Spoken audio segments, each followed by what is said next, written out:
Hi, I'm Leanne. I'm a lightworker and a mother to 3 special girls. I strive to continue learning, growing, and to collect new skills. I'm a psychic medium, Reiki master teacher, and Akashic record reader and energy healer. I am so excited to share what I've learned and what I'm going to learn and the ups and downs of life. Thank you for joining me on my journey. Welcome to Life of a Lightworker podcast. Hello, everybody. This week, I'm going to talk about what I do in my sessions and some of the things that come up and all the different kinds of healings and different kinds of lives I can go into. But first, I'm going to pull a card.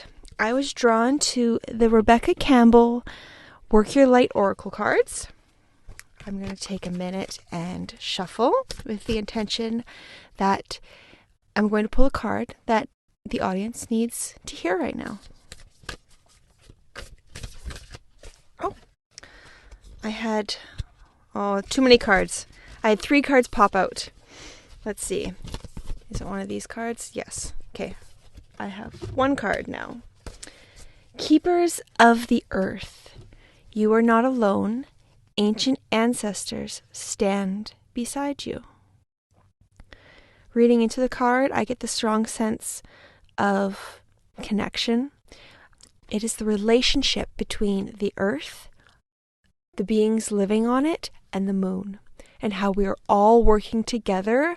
I see it as a line, that the energy cycles through the earth, through the people, to the moon, and back down to the people through the earth. We're a cycle.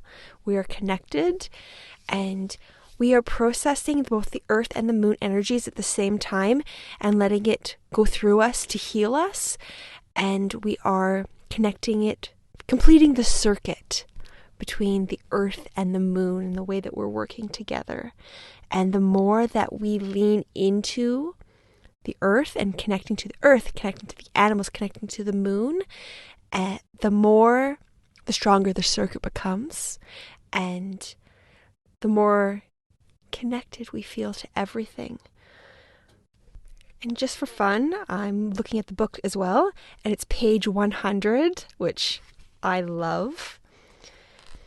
You are so supported. You do not stand alone. You have a magnificent team of helpers, both in this world and of the earth, who are here to help you every step of the way. Call upon them for assistance. They are here to help. The keepers of the earth acknowledge the work that you have done and are ready to work through you. They bow at your feet and thank you for wanting to stand for them, to devote your life to protecting the earth in your unique way. It is time to increase your capacity to receive support in the physical realm. This can come in a form of financial abundance, acts of service from strangers, or people flocking to help you and your work. The only thing that is stopping you right now is your capacity to receive support. You deserve to be rewarded for the work that you are doing. You do not need to go at it alone. Call upon the keepers of the earth to help you and your mission. Open your heart and mind to receive more than you ever thought possible. What kind of support do you need? Call upon it right away. And this has an activation on it that sounds beautiful. It says, I am open to receiving a whole new level of support for my life and my work, and I call it now. And include your specific requests, and then say thank you, thank you, thank you. So when I do a soul reading and healing, I typically first go into a life that the client needs to see right now. Sometimes the client has specific questions, and a lot of the time those questions will get answered in this initial request. So we see what the client needs to hear right now, see right now. And if that life needs any healings done, I will do energetic healings on that life, which could include cord cutting, it could include like Reiki, it could include balls of light, it could include taking that life and bringing it into the client's life and to see where it's connected with their chakras, and maybe depending on if it's something uplifting or not, the client can think of a certain chakra or think of that life to draw that energy and draw that force into them to uplift them. So that is sometimes what happens. Each time is different. Every time it's unique. There are some certain patterns that happen over time. And then usually I either go into a life that needs to be healed, or I do a scan of the body's chakras. I kind of see what I'm being called to do. But usually I'll go into a life that needs to be healed. So I ask that. Then we go into the life, and then we do some energetic healings on it. And then I'll do a scan of the client's body. So I usually start at the crown, and I work through all the chakras, and I see which ones are blocked, which ones have the largest blocks, which ones are calling me to work on them first. So I start on the largest block. I find out the reason why it's there, if it's needed to remove the block. If I don't need to know the reason, if the client doesn't need to know the reason, then they don't give me a reason, and I just work on the energy. And then I work on each block. If a certain block is due to a past life, we'll go to a past life. If it's due to an event in this life, we'll go to that event. If it's a cord from a person, we'll figure out why the cord was sent, to cut the cord, and I'll make sure to teach the client about energetic protection to help prevent the cord from reattaching. Because that's very important when cutting cords, is to have protection so they don't reattach. Because the first couple weeks of cutting a cord, they really want to come back and attach. It happens all the time. And then after doing the scans, I will see if there's any generational or ancestral trauma or wounds. And usually that is attached to the root. Sometimes it's to other places, but I see it most often at the root. And I see the mother's line on the left leg and from the father's line down the right leg. And I work on those traumas and heal as much as I can, is what they'll allow me to heal at this moment. Sometimes I'm setting up protection. Sometimes I am making more of like a filter. Sometimes I'm sending them love and light and bubbling them. Sometimes I'm cutting cords and healing. It really depends on the situation. Every time is different, of course. And then after doing the scan, I will usually ask the records what other life or what other messages they want to give the client, and or specific questions that the client has, specific things that they're interested in, if they want to know about if they have had lives with a loved one, friends, and if there's any fears or issues that they're having right now, or if they need more direction with their lives or with their business, we can go and get some insight from what the Akashic Records have to say. And I also find that what the records give us changes over time, because they only give us what we are able to handle right now and what we can heal right now. So if somebody gave me a reading a year ago or 6 months ago, and then right now, each time could be very different, or it could be the same issue if I haven't worked on healing it further, or if I've allowed it to come back up.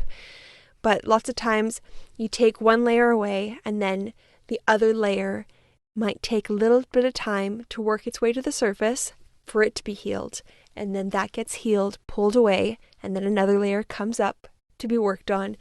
And it's a constant stream of things that we need to heal. It seems to be never ending, or at least for me anyways. As soon as I get one done, another one comes back. Or you think you've had one healed, one lesson learned, one one thing figured out and you realize that it's more complicated than what you think it was, and it's coming at you from a few different directions. So there's a bit of a puzzle piece, and there's a little bit of working with what we're able to handle, because just emotionally, mentally, where we are in our place in our life at the moment changes. Because a year ago, I wouldn't have been able to learn about any sort of galactic life that I've had. I wouldn't have handled that very well, or processed it, or believed it. But now, I'm completely embracing it. So I'm able to look into those lives, heal those lives, and learn from those lives. It's mostly learning. For me personally, right now, I'm learning from those lives. I'm drawing the things that I was good at in those lives and bringing them into my life now. So I use that for the records for myself. And lots of times when I go into a life for a client that is really positive and they have really something very strong about that life that's the records are highlighting, I will bring that into the life now so that it can be utilized. So that's probably one of my favorite things to do, actually. I like to do the healings, but bringing in something that we're doing a soul remembering, a soul awakening, or we're drawing in from a past life. I really like doing that. That really excites me. Makes me feel good because I do that a lot in my own personal life. So that is pretty much what I do for my sessions. And before I do a session, I do energetic protection for myself and for the client. And then I always do it at the end. I do a separation so that our energy is disconnected. That's my main process of my main outline for my readings. But when I go into the records, if it's important to the client and they want to know the details of what their room looks like and what their key looks like, I'll spend time and look at those things. But personally, they're good for curiosity's sake, but they don't do a ton of healing work. And I personally like to focus on the healing and focus on getting as much as I can done within the time frame. Of course, it's the client's appointment and they can choose what they want to do with it. That's just, as a client, what I like. So that tends to be where that's my starting point, and I'm always open to the client guiding it to being what they want, because I want what they want. I want to make the session to be as flexible as possible, because I really feel that one of the main things about working in the records and being good at working at the records, and most spiritual practices like mediumship and that kind of thing, is being flexible.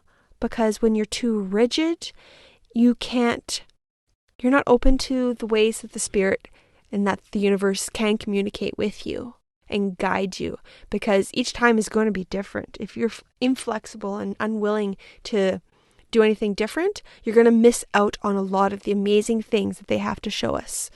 So I want my sessions to be as flexible as possible, and each time it's very different. I kind of follow a guideline, but each time ends up being different, and that's what makes it exciting. That's what makes it when I go into the client's Akashic record room, I always ask for a book to come down which represents the life, and I always notice the color, and the color is usually a clue for me of what's the life going to show me. So, like, purple is usually like more of a regal life or a well-off life.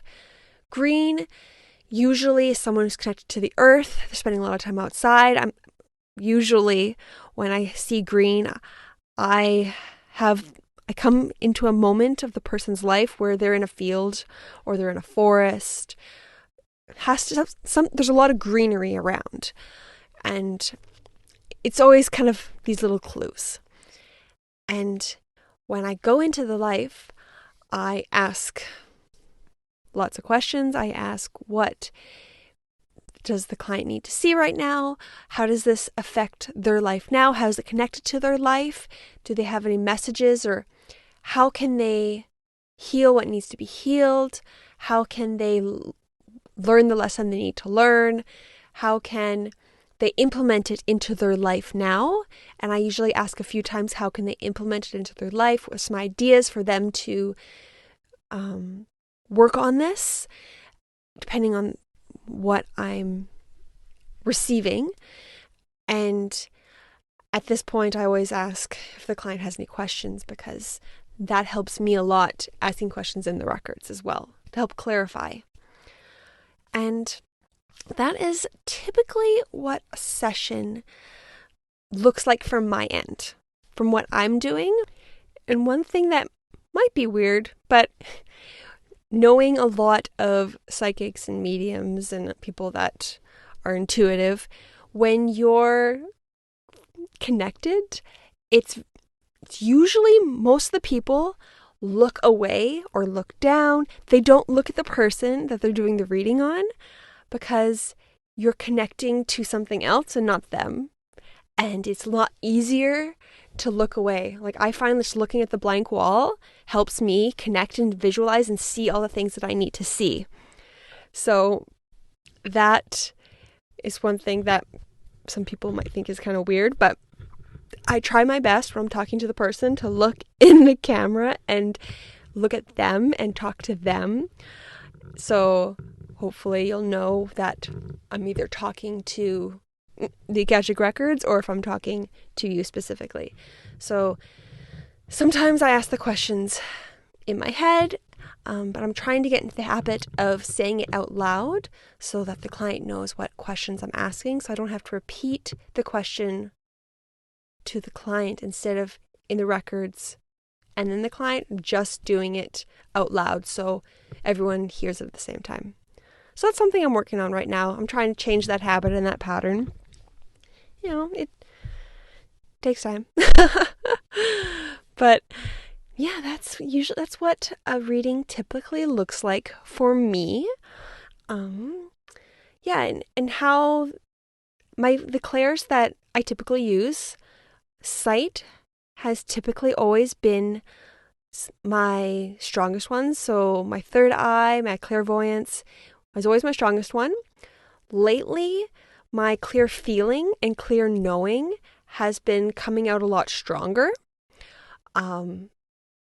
So I'll say I feel this a lot, and then when I say something that the Akashic Records or Spirit says, yes, that is correct, I'll get the full knowing of, yes, I said that right. Or they'll like give me a half answer and they'll be like, oh, it's close, but not quite there. So that's one thing they kind of do for me too. So that's kind of fun. And I also get hearing. It's not my strongest one. It does happen. Most readings have the hearing at least once, but they'll just say words, not necessarily phrases. Sometimes I'll get the words and then my clear feeling and then the clear knowing kicks in, and then I'll continue the words and it will more flow. It's not necessarily I'm hearing it and then saying it. I'm just more of channeling it in the moment, which to me is more of clear knowing.